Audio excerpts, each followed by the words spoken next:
बिस्मिल्लाहिर्रहमानिर्रहीम, अस्सलाम वालेकुम। मैं हूं आपका होस्ट डॉक्टर अबू सुफियान। आप देख रहे हैं द रियल ट्रूथ। आज सबसे पहले बात करेंगे मरीम नवाज साहब की उस ऑडियो लीक के ऊपर जो कि 51 सेकंड्स की है। उसमें वो क्या बात कर रही हैं और साथ में उन्होंने दारों को किस तरह से दारों के बारे में किस तरह से बात की।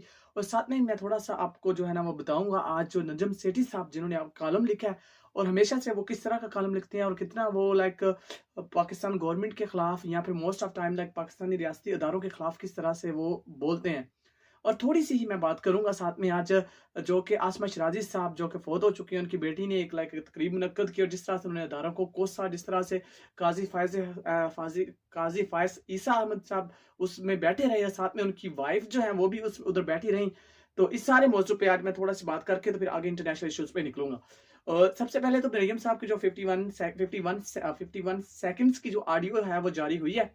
इसमें उन्होंने कहा है, उन्होंने पहले तो बात की है कि भई जो हुकूमत का बयानिया है उसको ना चलाया जाए। साथ में ही उन्होंने ये बताया है कि मीर शकील उस्मान को उन्होंने डायरेक्ट कॉल की, क्योंकि उन्होंने पहले जो थी वो कॉल करके एंकर्स को बताया कि भाई हमारी जो चीज़ें हैं वो आप करें जिस तरह से मैं कह रही हूँ इस तरह से करें, लेकिन एंकर्स ने मानने से इनकार किया। फिर उन्होंने मीर शकील रहमान साहब जो कि जियो के हेड हैं करता रहता है, इनको कॉल करने के बाद उन्होंने कहा कि आप हमारा बयानिया रखें, आप दो तरफ़ा बयानिया मत चलाएँ। हालाँकि जो एंकर्स होते हैं या जो हम लोग रिपोर्टिंग करते हैं, हमें चाहिए कि हमें दोनों साइडों का बयानिया जो है सामने रखना चाहिए और इस मौज़ू के ऊपर डिटेल से बात करनी चाहिए। लेकिन बात करने की ये है कि बयानिया जो है सिर्फ़ मरियम नवाज़ साहब ने यही कहा कि सिर्फ़ हमारा बयानिया रखें, आप दूसरे का बयानिया ना रखें। ये जो बातें मैंने की ये उनकी ऑडियो से ली गई।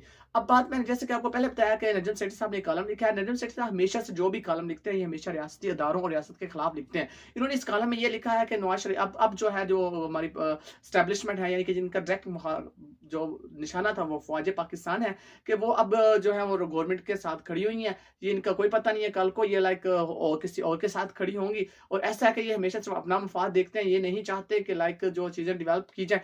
ये क्यों ऐसा बोल रहे हैं? क्योंकि ये पहले जो था ये इन कॉल इन्हीं के कि नवाज शरीफ को लाने वाले भी जो थे वो फौजी थे। ठीक है ना? इनडायरेक्टली इनका कहना यही है कि ज़ाहिर बात है, जब आप पाकिस्तान के स्टेक होल्डर्स की बात करेंगे तो उनसे सबसे बड़ा स्टेक होल्डर हमारी फ़ौज पाकिस्तान ही आती हैं। तो इनका ये कॉलम है, ये हमेशा पाकिस्तान के खिलाफ बयानी है। अब बात करते हैं आशमा शराज़ी की, वो लाइक द गैदरिंग के ऊपर जो कि उनकी डेथ के बाद एक पार्टी अनाउंस हुई।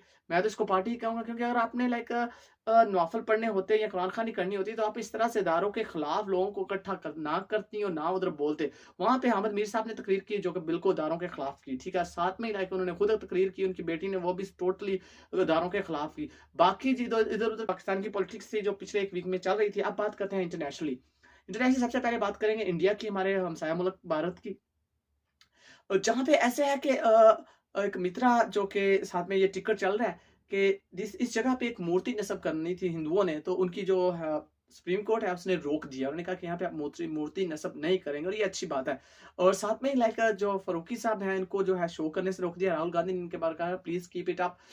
मुसलमानों के ऊपर घेरा जो है वो इंडिया में तंग से तंग ही किया जा रहा है। उसकी वजह ये है कि बीजेपी का जो आरएसएस का नजरिया है वो यही है कि हमने जो है इस मुल्क को हिंदुत्व रहना है, बनवाना है, हमने इसको सेकुलरिज्म पे नहीं, ये हमने सेकुलरिज्म के नहीं लिया। बात करते हैं हिंदू आरएसएस के हेड की, जो आपके बकवत है। उन्होंने जो एक लंबी प्रेस कॉन्फ्रेंस की और कहा कि किस तरह से हिंदू, इनडायरेक्टली उनका कहना यही था कि हिंदू ही यहाँ रह सकते हैं, ये भारत है जो है ये सिर्फ हिंदुओं का ही मुल्क है। तो आरएसएस का तो जहां तक बात है, तो जो गोडसे थे नथुराम गोडसे, जिन्होंने महात्मा गांधी को मारा था, तो वो भी आरएसएस के थे। उन्होंने इसलिए उनको मारा था कि भाई हमें तो ये हिंदू अलहदा मुल्क चाहिए, हमें बिल्कुल भी पाकिस्तानी या मुसलमान या सेकुलरिज्म टाइप का कोई मुल्क नहीं चाहिए। तो जिस वजह से उन्होंने महात्मा गांधी को मार दिया था। इंडिया से जब अब बात करते हैं कि वहाँ पे अभी तक फ्लड आया हुआ है, उसमें स्कूलों और कॉलेजेस को बंद कर दिया गया है। इंडिया से एक और खबर ये है कि ट्रामानोल पार्टी जो कि कांग्रेस के साथ मिलकर इलेक्शन लड़े, जब उसने कह दिया कि हम इनसे बिल्कुल अलग है, हम अगर जीत गए तो हम अलग जो है वो अपोजिशन में बैठेंगे।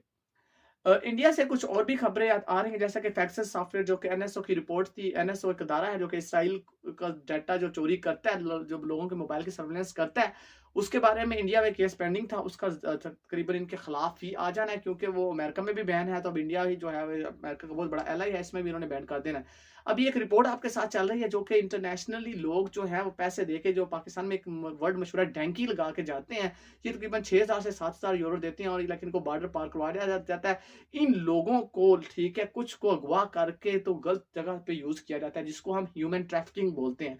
ठीक है, इसके ऊपर मैं इंशाल्लाह कभी डिटेल के साथ आपसे वीडियो करूंगा, जैसा कि हमने एनएसओ के ऊपर की थी, जो कि लोगों का डेटा चोरी करके इसराइल के डिफेंस मिनिस्ट्री को दिया जाता है। अब बात कर इसकी रशिया की। रशिया ने अज़रबैजान और आर्मेनिया की एक मीटिंग करवाई है। इस मीटिंग का मकसद ये था कि दोनों मुल्कों में तजारती माहदे करवाए जाएं और साथ में इनको टेबल पे बिठा कर इनकी बात की जाए। आर्मेनिया और अज़रबैजान के पिछले दिनों में बहुत ज़्यादा जो है ना आपस में लड़ाई हुई थी, जिसमें तुर्की के ड्रोन्स का बहुत बड़ा किरदार था। तो इंटरनेशनली खबर जब हम बात करते हैं तो नीदरलैंड में भी यूनिक्रॉन जो है वो एक कोरोना का जो नई केस है ये निकलने शुरू हो गए हैं। तो WHO का कहना ये है कि दुनिया पूरी में ऑलरेडी ये जो वायरस है, नया वायरस का जो वेरिएंट है, ये ऑलरेडी फैल चुका है। तो आई डोंट नो कि व्हाई द पीपल ये है कि दुनिया पूरी में ऑलरेडी ये जो वायरस है, नया वायरस का जो वेरिएंट है, ये ऑलरेडी फैल चुका है। तो आई डोंट नो कि व्हाई द पीपल, ये उनका कहना ये है कि why the people are locking down their countries.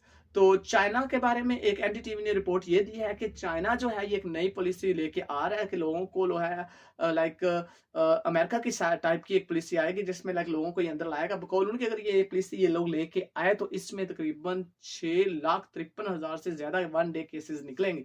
लेकिन चाइना ऐसा कुछ नहीं कर रहा, लेकिन पता नहीं कि एनडीटीवी ने ये रिपोर्ट क्यों दी है। शायद चाइना ने कुछ इनको बताया हो, वरना के हम लोकल एरियाज पे हैं, हमें कुछ भी ऑन ग्राउंड इस तरह की कोई चाइनीज न्यूज में कहीं पे कोई खबर नहीं चली है। तो साथ में चाइना और ताइवान का जो इशू है वो फिर से जरा जरा जो हिट पकड़ गया। ताइवान ने ये कहा है कि चाइना के जो 27 एयरक्राफ्ट हैं वो हमारे डिफेंस जोन में क्यों एंटर हुए हैं। उन्होंने एहतजाज किया है, तो चाइना ने इस तरह से ना तरदीद किया और ना कुछ बोला इस मामले के ऊपर। जो बाइडन जो कि अमेरिका के प्रेसिडेंट हैं, उनके ऊपर अभी उनके मीडिया में बहुत ज्यादा तनकीद हो रही है महंगाई को लेकर। आपको जैसे कि पता है महंगाई जो है ये पाकिस्तान का ही इशू नहीं है, इन्फ्लेशन जो है पूरी दुनिया का भी इशू बढ़ा हुआ है। कोरोना की वजह से बहुत ज्यादा चीजें महंगी हो गई हैं और ये रिपोर्ट जो है ये आपके साथ चल रही है। तो आज के लिए इतना ही। आप हमारी चैनल को प्लीज सब्सक्राइब कीजिए।